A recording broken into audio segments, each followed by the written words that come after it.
I thought that this could be a little bit tongue-in-cheek coming from me, but it could be funny. Either way, I thought it was an interesting topic, and I am picking that up right. I was very interested in that next bit. I really wanted to continue. Please. Managing the inner critic, step number 8 on these. When CPTSD survivors come of age and launch from their traumatizing family, they are often unaware that their minds are dominated by an inner critic. Not so unaware. You were not that quiet or that subtle. Neither were you. You can throw that back at me now. In assisting others to manage flashbacks, the most common help I offer is to encourage them to challenge the alarmist and perfectionistic programming of their inner critic.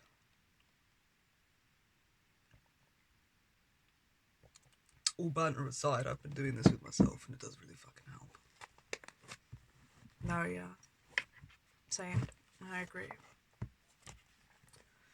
This type of scenario arises frequently in my practice. A client, in the midst of reporting an inconsequential mistake, suddenly launches into a catastrophizing tale. He reports from his critic's nightmarish fantasy that his life is deteriorating into a cascading series of disasters. He is flashing back to the way he was continually overpunished in childhood.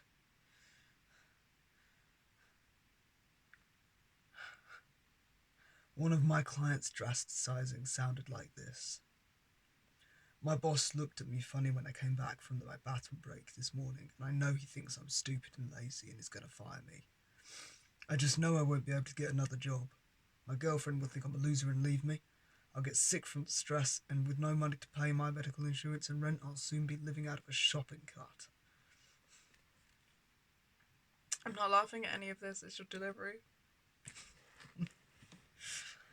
It's disturbing how many drasticizing inner critics' rants end up with an image of homelessness. What a symbol of abandonment. So much fucking rage at this world and this society for a second. Oh my fucking god. We need to punch him back.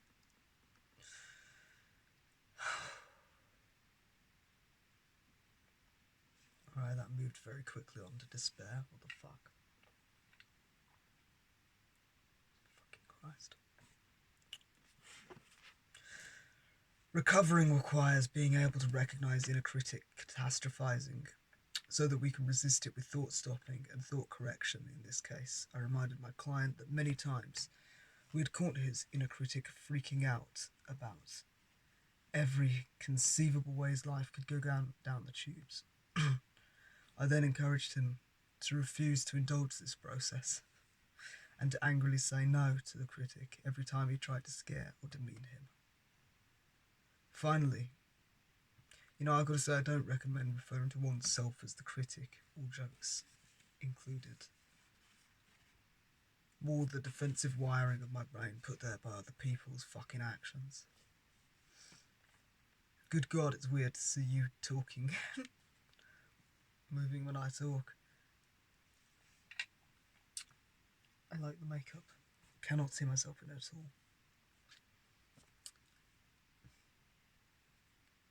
I did the eyes in a way that they were specifically supposed to look cute. Do you hate it? Don't you? No, I feel like an anglerfish.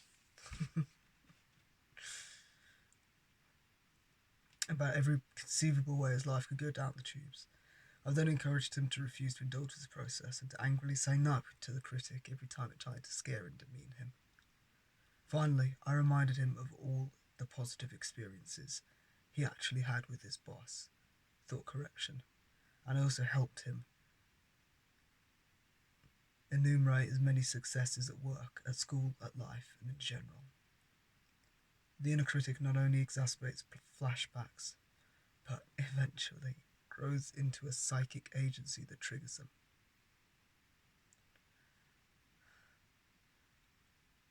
Reversing the damaging effects of the critic is the subject of the next 2 chapters.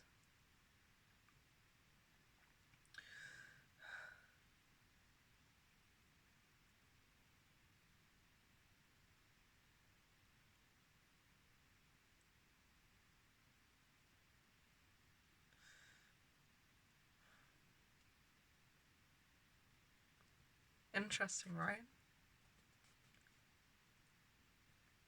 It's like a full body emotion mind workout, this.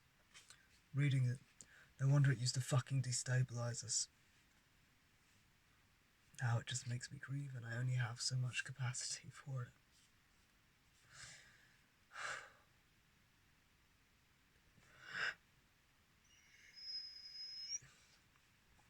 The next bit is advanced flashback management, waking up in the abandonment depression. I can't say I'm not enthralled. My head hurts, my vision's a little bit blurred. Makes me grieve more to realise they're very physical, very...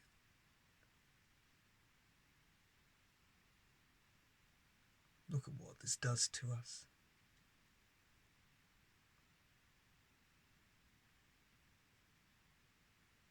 I'm so fucking proud of you.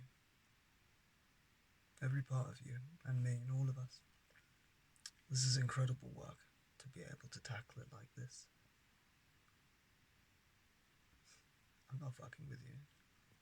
I understand the look of concern. This is amazing, and it's fucking heartbreaking. I hate so much that this is so hard. Regulating and channeling emotions.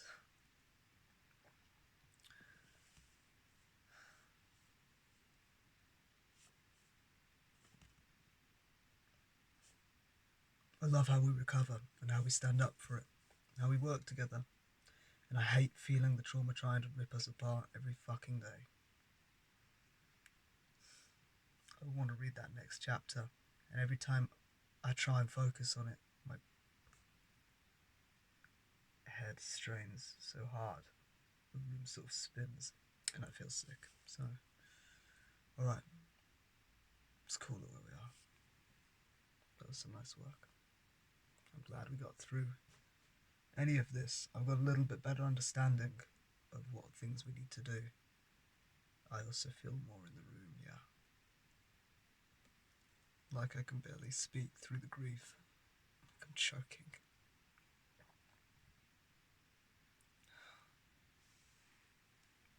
Hurts.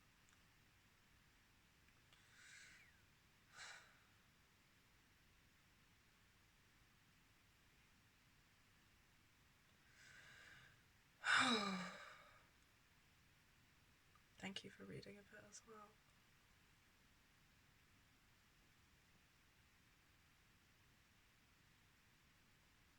You impressed the hell out of me.